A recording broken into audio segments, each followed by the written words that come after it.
So we're starting to record, and I'm going to go to the share screen so we can look at the agenda. Okay, I hope we can get that. There it is. Okay, Well, I have a printout on me, so okay, but I'm showing you the agenda anyway. okay. So let me, okay, that's the same.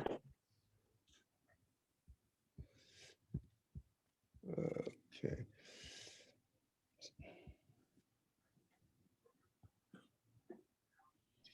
Just a minute here.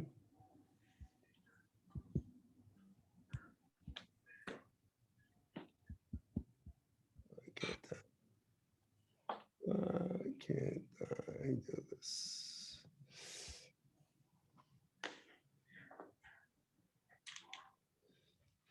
Can you see the screen? Now, why can't I do this? Okay.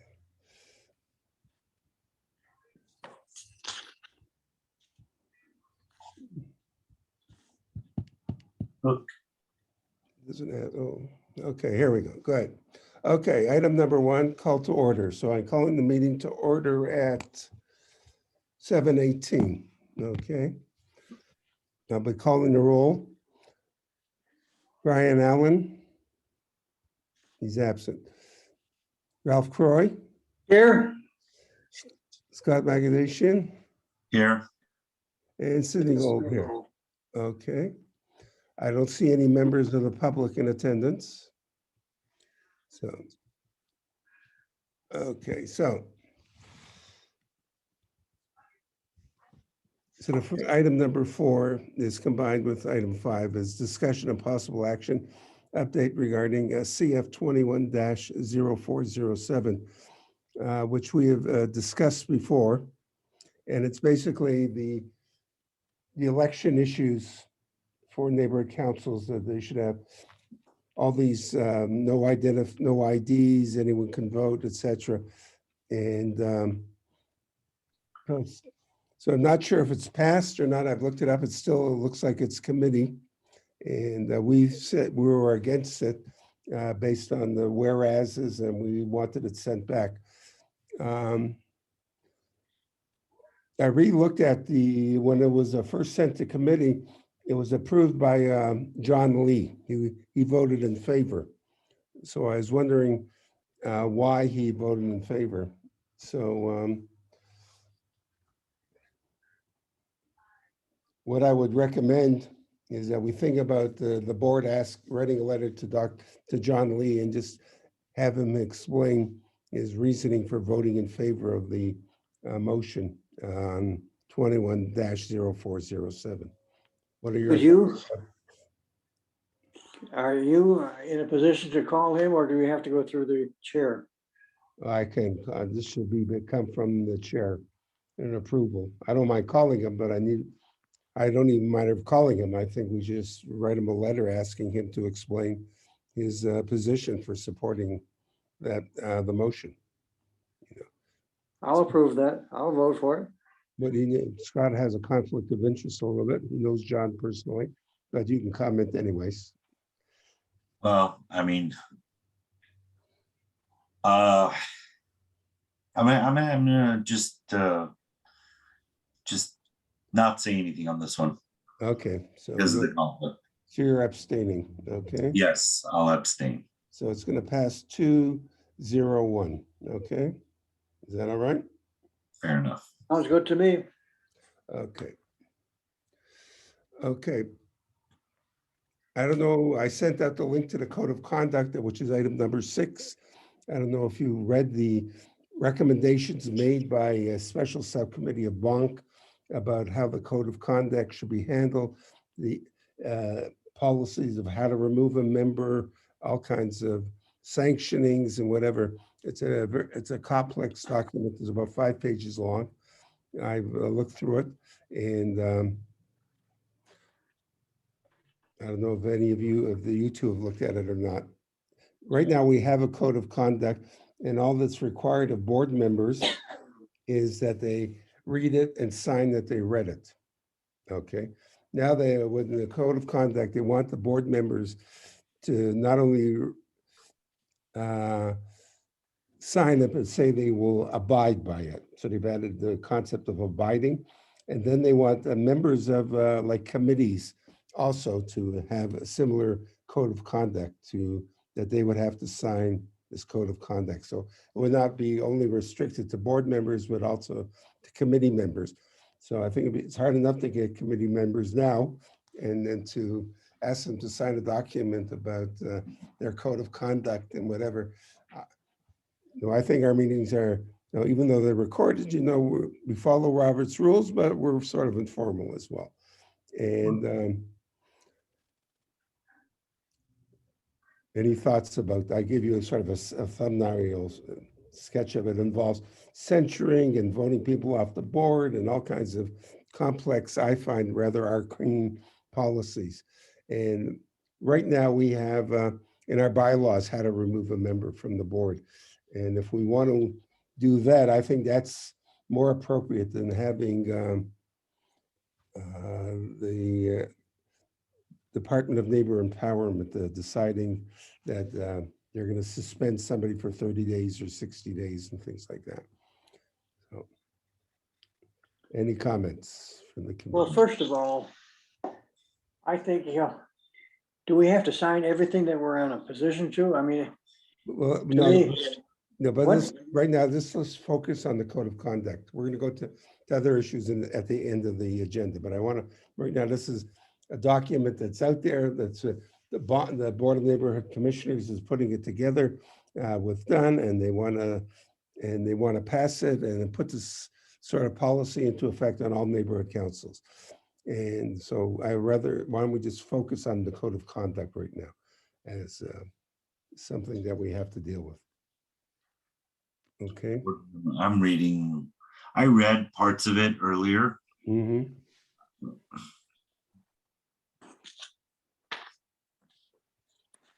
I mean, I don't know how you're gonna get people as a committee member to really sign all this, and they're volunteering their time, and you can't there's really, I mean, we have to really read all the, I haven't read everything in the code of conduct. Well, it's very complex, let me tell you. Yeah, I mean, I've read it a couple of times. It doesn't make a lot of sense to me. Okay. I haven't read that. I mean, I see what they want, but I got to be honest, until I read that code of conduct, I can't agree to signing a form like this. I would vote against. well, that's the same way I feel. Yeah. And I'm sure the code of conduct is lengthy, detailed, and No, the code of conduct's not too long. It's all the rules. If you don't follow the code of conduct, that's a lot of, right now there is a code of conduct, which is about a page long. And right now you just have to attest that you read it. Okay. You have to sign that I read the code of conduct. There's nothing saying you have to follow it or anything like that, just that you read it. Now, if you read the document, now it says you have to sign it and abide by it. By signing it, it says you're going to abide by that code of conduct. What happens if we don't sign it? Well, that's a good question. Okay, we'll get to that at the end of the meeting about when we don't sign something. Okay, I think it's a more complex issue. Right now, neighborhood empowerment would like to have all kinds of things be mandated and signed by board members. let the board members sign it. I mean, not the committee members. I mean, at the end of the day, the board's really held accountable, right? I mean, what do the committee members have to do with it? Well, apparently not here, but apparently there's other committees and other neighborhood councils where there's been a little bit of hostility, and apparently I've never seen it, improper behavior, name calling, threats, all kinds of things like that. So maybe we're too peaceful here as a group, but from what is reported to the meetings I go, there's never any specific details which neighborhood council or who did it, but there's a sense, when you go to these meetings, there's a sense of fear about being on neighborhood councils, that it's a dangerous place to be. You never know what's going to happen. People get into arguments and fights and physical violence and threats and whatever. So that's why they, maybe we're too sheltered up here in Granada Hills. We don't get that. Maybe. But we get into disputes and some disagreements sometimes, and we don't agree. But we try to be respectful, more or less. Absolutely. And You should have the appropriate people that have, you know, an ethics and, you know. well, what they're saying, what happens when you don't have those people on your board? See, They shouldn't be on a board. well, but they're on the board. They got elected. What are you going to do? That's the argument. My feeling is that each neighborhood council should define their own methods of handling disruptive people. And apparently some neighborhood councils don't feel they can do that on their own. They need the backup of some Is higher that- authority. Is that called the extreme of diversity? I'm not sure, but that's what's going on at sometimes in these meetings. So that's why they put into this, and this whole structure of having people from neighborhood councils to hear. You know, the neighborhood council north to us is having lots of problems. The Porter Ranch Neighborhood Council is having all kinds of fighting, charges of racism, discrimination, all kinds of things that are going on. So Oh, boy. that's going on in Porter Ranch, and so and there's a lot of things. Well, we can't do anything about these people. We need someone to get a way to get them off the board from a higher power. Yeah, at that standpoint, I understand where they're coming from. I mean, I get it. But how did they get on the board? Aren't they It's like, screaming? how did I get on the board? You know, you get either you get put on or you got voted in. So that's, you know, the reality is that we're now considered elected officials, and I think one should be treated that way. Whether, you know, we have elected officials downtown who don't act in the best behavior, True, very true. and they're still sitting there. Yeah. Can we get them to sign a code of conduct too? And have them But maybe removed? they have one, but they never exercise it, you know. No. You know, there's the Brown Act, you know, you're not supposed to, which if anybody followed it would be nice. Yeah. So what are your feelings? You want to have more time to think about it? Do you want to feel that we should reject it? You know, what's the feeling here? So it's to me, I think we should just keep the present way we do the code of conduct, and have each neighborhood council develop their own plan of how they want to deal with that. And I don't think there's a universal plan that's going to work for everybody. But I agree with that, Sid. I was about to say, like, why doesn't everybody maintain their own code of conduct or whatever you want to call it, and let okay. each neighborhood council deal with it on their own? I mean, So why should everybody be subject? If there's some hostility in a different neighborhood council, let them deal with it. Let them figure it out. Let them create their own bylaws, or not bylaws, but let them create their own I don't know. I don't know what the right word is. I But would right think, now, let's put in a resolution that the Granada Hills North Neighborhood Council resolved that the present code of conduct be kept in place. And the second resolution is that each neighborhood council should be allowed to develop their own method of implementing the code of conduct. I would agree with that, but I you find agree. the lawyers want to have one little thing, everybody the same, so they don't have to study everybody's code of conduct. I understand. Well, that's the whole point with the other resolution. They want it as universal way of how you handle voting. Right. All about, you know, they want big government. You know, some people are for big government. Some people are for smaller government. Depends how we are. So how does that resolution stand? That we keep the present method of maintaining the code of conduct for board members, and let each neighborhood council develop their own form of implementation I would agree with you. That means we believe in this strongly of the diversity that they always want to have. Well, We could push it right back to them, couldn't we? well, that would be in a whereas, that's not a resolution. Okay, we could say, whereas we convince or believe in the implementation of the diversity, inclusion, and let's see, East and what's the Well, that would be our stand, that we're really looking for the diversity here, yeah. not that everybody has to. So that follows would be this. that would be the prologue, but the resolution basically is to keep the code of conduct as it is now and let neighborhood councils develop their own code of conduct as they see fit. It would not prevent like 2 or 3 neighborhood councils to get together and develop a code of conduct and whatever. But so that's, are I we in agree. favor of that? Okay, I second it. okay. So on favor, Ralph? I, And Scott, yes, and me, so that's unanimous, okay. Okay, Whiteman Airport, I believe, yeah, that's item number 7, discussion of possible action and follow-up regarding Whiteman Airport.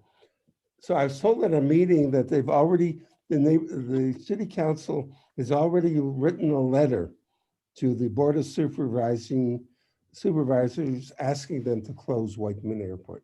oh my gosh. Okay, so, but I couldn't find that action anywhere, but that was talked about at the last meeting I was at. So I was looking under that, couldn't find the last report was basically our CIS that came from Granada Hills. Was the last thing I could find under that element is that we voted to keep or want Whiteman Airport to stay open. So that was the only thing I could find, and nothing later than that. But I was told at 2 meetings that they've taken an action already. So I haven't seen that the city council. So Well, we would disagree with them. So we see it's very complex now that it's hard for neighborhood councils to go against city policy that's already enacted, okay? Especially to interact with another Well, government, it's a county. with the county. We've been told we can't interact directly with the county, okay? And What we're really doing is expressing our position then, really. yeah, but we can't, as a neighborhood council, we can't express it to the county in that way. We can't write a letter saying Granada Hills North Neighborhood Council opposes LA City's letter saying that Whiteman Airport should be closed. Okay, we can't write something like that as a neighborhood council to them. We shouldn't. We could, well, we've been told we can't do that, okay? We could run it by the city attorney and he may change his mind or whatever, but that's been it all arose when we wrote letters to the members of the Assembly and the Senate. We were told we could not act even though they come to our meetings and we talk to them, we can't take an official action that would affect them directly. We would have to do it by, okay. We would have to do it as individuals. Yeah, I think, so I don't know if we can make a motion like that, but we can try to see if the neighborhood council would resolve that the Granada Hills North Neighborhood encourages all members of the board and all stakeholders in Granada Hills North Neighborhood Council to write a letter to their Board of Supervisors. And then now we have a new representative, Sheila Cool is now our representative, no longer Barger, she's no longer the representative. And to encourage them to write a letter, and we can provide the address of Sheila Cool saying that we oppose the city, that we as individuals oppose the action of the city of Los Angeles. I haven't found it, so that's why I'm a little reticent to making that ready. I can't find that actual document anywhere or anything written like that. Why don't we table it to see if there's a document before we really determine Why what don't we action say to take? pending finding, we can pass a motion pending discovery of this document. No, I would vote for Agreed. I agree. no, we can do that. Okay, so resolve that pending finding documentation that City Council has communicated to the Los Angeles County Board of Supervisors to close Whiteman Airport, that the members of the Board of Directors and all stakeholders of Granada Hills North Neighborhood Council to write a letter to our representative Sheila Cool, telling her our opposition to that action by the City Council. Agree. Agree. So, but that's if that gives me about 2 weeks to find this document. It's out there, and I'm sure. Okay, so okay, let me move down here. You see the agenda, right? Okay. Yes. All right. This is working better than I thought. Okay. I'm figuring these things out bit by bit. Okay.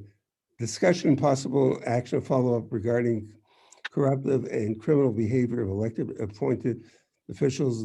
So Karen has been in contact with the deputy city mayor in Garcetti's office, trying to see what actions we could take in view of the corruption. But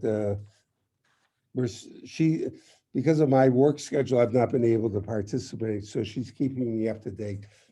Today, nothing has been developed that we can act on yet. So We could express our displeasure to the We city. have, I think. we did that at the last meeting. Okay. Yeah. We have. That was passed at the last board meeting that we were in a happy, Okay. and we wanted the board ethics commission and the state attorney general to take over and explore. That's already been done. Okay. So right now there's no, but after watching the Super Bowl, okay, I'm wondering about our city officials and how many of them went to the Super Bowl. I'm wondering, how did Garcetti get his tickets? He's sitting up there in a special lounge, whatever, talking to all these celebrities. Was he invited? Did he get a free ticket? Did he go there because of his city authority that the mayor of Los Angeles should be at the Super Bowl and he's entitled to go to the Super Bowl and not have to pay for a ticket? I don't know. And I was looking online whether I could find other city officials. How many of them went to the Super Bowl? I found a lot of celebrities, but I couldn't find any of the, how many of the councilmen or whatever. But according to the Brown Act, it would be illegal for any of them to accept a ticket to the Super Bowl. Because they were at the in the playoffs. NFC AFC championship. So I didn't. They would have to prove that they paid for those tickets out of their pocket. Okay. Yeah. Well, and probably got chances of that are slim to none. Okay. No, but under the Brown Act, they would have to produce that and show that they went to the Super Bowl and somehow got in. But they couldn't accept even a complimentary ticket. That would not be legal. If someone gave you a ticket and said, come to the Super Bowl and you're on the city council, even we couldn't as board members of you could, Scott, because you're not a board member, but we as board members could not accept that big a gift from anybody, even if it's, got it. If we get a gift because we're on the board, that's anything above $50 is not legal. Okay. And so I'm just looking at corruption, what the hell, did Gavin Newsom pay for his ticket, or did he get, as governor, he's supposed to be at the game? I don't know. That's. Would they consider that as an honorarium or something like that? No, it can't go as an honorarium. He could argue, I think it's been argued before, as the mayor, he's acting in his official capacity, being there. you know, sitting in a luxury box and getting pictures with Magic Johnson. That's in his capacity as a mayor. That's what he has to do. You know, it's good publicity for the city, et cetera. So that's the argument they would make. It was made before when they got free parking for football games over at USC and whatever. So this sort of thing has been going on before. It's in part of their official city capacity, which I find rather ridiculous. Anyway, so I'm just raising to you what you think we should look into it, ask the Ethics Commission to investigate our concerns regarding attendance of city officials at this Super Bowl venue, where any ticket would, you know, even the worst seat in the house would be way above anything that they could accept as a, or do we just want to leave it to my own fertile imagination and let it go? That's what I'm asking you. We could, We but could say, where's it You gonna know, the go? committee, you know, I just bringing it up to all your attention. This is what I thinking about. There's, you know, he says he held his breath. You know, he's supposed to be an example of acting out on these mandates and whatever, and he's taking off his mask, and he can do it because he can hold his breath. You know, yeah. that's how he got elected from because he could hold his breath. You know, that's It's one of the qualities of becoming a mayor. You got to be able to hold your breath while taking a photo. you know, that it's, you know, if you're a high enough official, you can do whatever you like. You're a low life like us, we have to toe the line a little more. So I'm just asking, do we want to say anything? Let it go. You know, I'm bringing it up because I think we should say something, but I agree. We should put ourselves on the record to say, how come, or how they do that? okay, so what kind of resolution? I would say Renata Hills North Neighborhood Councils ask the Ethics Commission in the city of Los Angeles to explore the behavior of city officials at the recent well as the National Football League Championship as well as the Super Bowl, and whether their participation at these activities was in accordance to the Brown Act. That's Agreed. Yeah. That's a good Agreed. one. okay. So see, it was funny. I was thinking, said there was a letter in the Wall Street Journal. It says, yeah, the person said, with all these people not wearing a mask and whatever, and how come whatever doctor, what's her name? Who's, Sarah?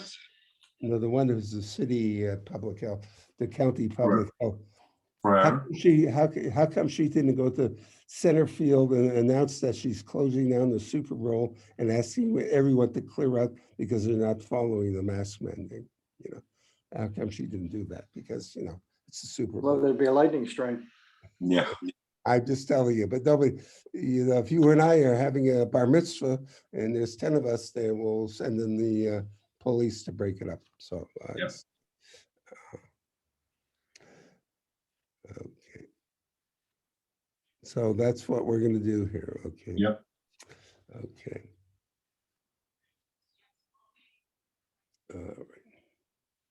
Okay, then the last one, number 9, discussion of possible action regarding mandatory training for board members to receive training to participate in neighborhood council planning and land use committees. Okay. And if you read below sort of the writing that I got from the Dunn website, the training is required for your appointed planning and land use committee members or a board of no committee is selected. Board members should use their credentials to log in and access the training. If a planning and land use committee member has not satisfied the Planning 101 training requirement by January 1st, 2022, then the Planning and Land Use Committee member will not be able to vote on items in the Planning and Land Use Committee or its equivalent. Okay, and just let me read a little more. If neighborhood council does not have a planning and use, then the board members of the neighborhood council will need to complete the Planning 101 training by January 1st, 2022 to vote in proceedings involving planning and land use. Okay. So any thoughts about that? I'll give you my thoughts afterwards, but that's comes down from Don. There's no, I could not find any official action by the city council or even by the Board of Neighborhood Commissioners for this action. Okay. Well, it's just, I'll be polite. It sounds just like more balderdash. Yeah. So besides being balderdash, what do you think of it? Okay. I think these are political, we're political entities. So I think we should try to take a political view of things, okay? That there's meaning, I think there's meaning in everything politically. And I wrote an article many years ago. I said I thought I knew everything about psychiatry until I got involved in politics. Okay. Well, I agree. At the same time, we have so much monkey business going on in the council, and all these people should have taken these tests, studies, etc., and they should know better, and they still do it. So what's the point? I mean, it's just more, it makes the people somewhere feel good that this is all done. It's worthless. No, I have another saying, okay? I hate to share all my sayings. Not every good idea should be made into a law, okay? That's another one of my sayings. So I I'll think second that. I think it's a good idea that people who are members of a planning and land use committee should have training in planning and land use. But is it a good political idea that to be an elected person that you have to go to this training? To me, this is equivalent to almost like a poll tax that they used to have to be allowed to vote in the South. You had to show you were smart enough to vote. And so now you have to be an elected person to show you're smart enough to vote on a land and land use committee. So, Well, what you find is that the elected people are supposed to have access to lawyers and everything else. And that's why you have a legal department in the city council, and they can always use that as their crutch. We don't have that. We don't have a really that good of an access to a lawyer. yeah, I'm just saying the whole notion of having to be trained, it's like saying you can't run for a public office unless you pass various exams. Maybe that's a good idea. I don't know. Maybe you should take a civics exam. Maybe you should take an American history exam. I don't know. But one could say this: to be elected, you would have to give your CV out and show exactly all your training to get elected before you can even run for office. Okay. And so Well, that's that should be across the board everywhere. If you're going to put it in this particular office, why don't we do it across the board in all of the offices that the county and city has to offer? Well, that would be one approach, if that's what you want. My approach is a little different. Okay, then is that again, that if a neighborhood council wants their members to take the training, that should be in their bylaws or whatever. Okay. Yep. That should be part of the rules of that neighborhood council. If a neighborhood council feels that anybody can sit on the planning and land use committee of their neighborhood council, it's up to them. Okay. I don't think it's up to the Department of Neighborhood Empowerment to tell you as a neighborhood council, you cannot vote on something in your neighborhood unless you pass this or taken this exam. I agree. I agree with that.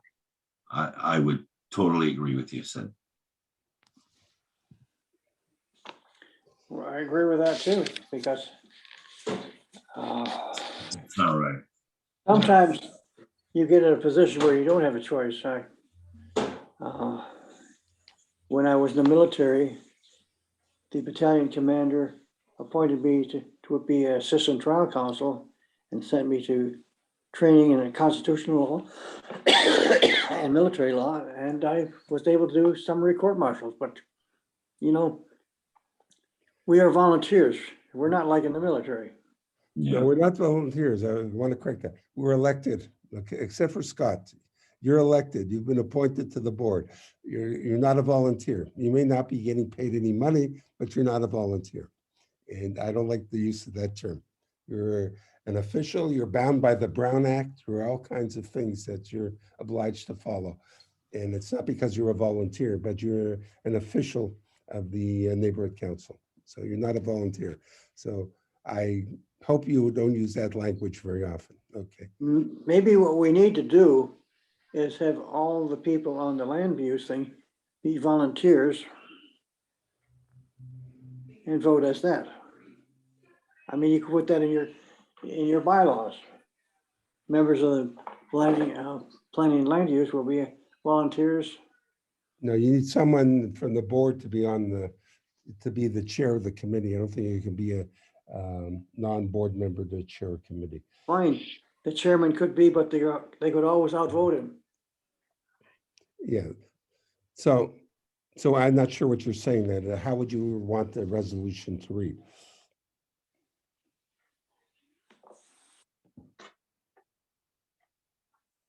I disagree with the requirement. I mean, I know in yesteryear, Anziliak and I went to special training at the, I gotta think of where it was, on land use laws and everything else. And in fact, I have my book in the car because I want to give it to Maria Fisk, because she is an extremely active person in it. But I mean, I've got that book. It's a few years old, Yeah, but it's a start. no, but again, it's a matter of how does one implement the training? Okay, does it come down from the people at City Hall saying you have to train, or is it a local thing that we know education's important, but we don't think it's mandatory, and that should be. My recommendation was to keep it local, that we write it into. So you could write an amendment to the bylaws that the majority of the land use committee would be volunteers or whatever. But that would be a decision of the neighborhood council, not a decision of some power saying that we have this training program for you and you have to take it. I'm glad they have training programs. I agree. I agree with you, Sid. And Ralph, how do you feel? So the So I resolution. should be voluntary. To me, it shouldn't be mandatory that you have to take that training. Okay. No, but that each neighborhood council should set its own rules for membership to the planning and land use committee. Great. Okay. All right. Any announcements? We're near the end of our agenda. Any announcements we should know? Nope. Yeah. Well, my my granddaughter is coming 10 days to visit from Boston. So Nice. try not to keep you up at night, Scott. Okay. No worries. No I worries. could make a comment here. Okay. Okay, I'm the faith-based person on the group here, and the church that I go to, Knollwood Methodist, has a large community of members from Tonga. And Tonga had a disastrous earthquake, The volcano. volcano, and much disaster. And we contacted the city, the councilman, and he put a note in that we are doing a fundraiser for the people in Tonga. So, I mean, it came out at last week's thing from Councilman Lee. Mhm. I don't know if, do you get his Friday meeting notes? I don't get them, no. I don't either. You see, you're missing something then. Well, I get that email he sends out. Yes, Yeah, I get Friday, Yeah, afternoon. I get his weekly And there was message. a blurb about, he made a contact with all the people or in the council, Mhm. or the members of the valley here, to, they could make donations.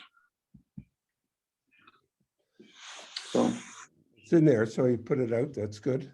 And hopefully we'll get some response to that. That'd be good.